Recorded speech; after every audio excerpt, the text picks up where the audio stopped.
Massimo Morto, Movimento 5 Stelle di Soldiera. In Consiglio Comunale sono Joseph Clemente, numero del Consiglio.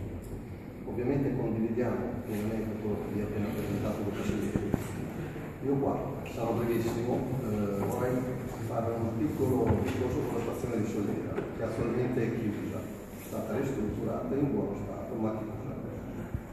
Questa cosa si trascina da troppi anni per noi e coinvolge anche la piccola frazione appalto che è subito dietro. Praticamente un piccolo quartiere, una frazione che è l'appalto, per chi non la conoscesse, è una zona praticamente isolata dietro la stazione di Soldiera e Farm Nazionale Mercati, chiusa completamente, se non l'unico sbocco che hanno è quello di uscire. La stazione di Soldiera è molto legata alla frazione appalto. Nella storia del Consiglio Comunale di Soldiera per diverse volte sono stati discussi questi argomenti.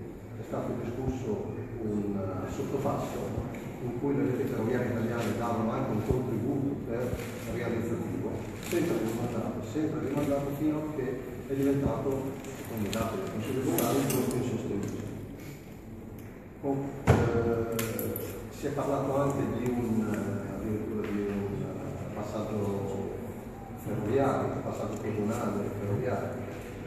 Tutti mai realizzati, si è parlato tanto, l'unica cosa che abbiamo visto fare è stato che il Comune di Soldiera ha deciso di stralciare questo impegno di rete ferroviaria andando a chiedere soldi per realizzare poi la pista ciclabile sul Cavalcaria, che è praticamente inutilizzata. No, dovrebbe essere costato come 230.000 euro.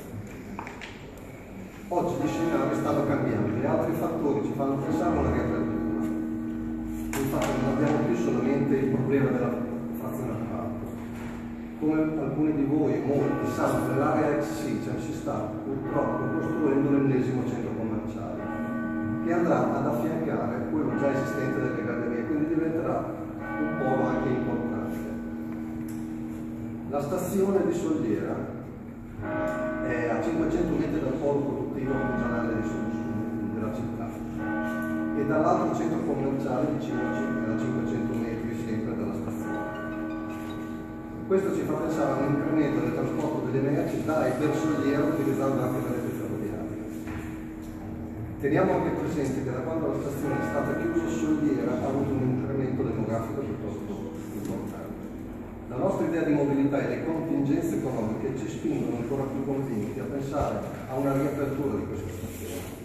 Abbiamo diverse idee per il coinvolgimento dei cittadini, dei lavoratori, degli studenti, dei pensionati, che esporremo dettagliatamente nel prossimo Consiglio Comunale. Proprio per questo il Movimento 5 Stelle a Soldiera ha presentato degli emendamenti alle linee programmatiche del sindaco Tronini, confrontandoci anche con lui e con il capogruppo di maggioranza. Buona parte di questi emendamenti sono stati accettati con nostra grande soddisfazione.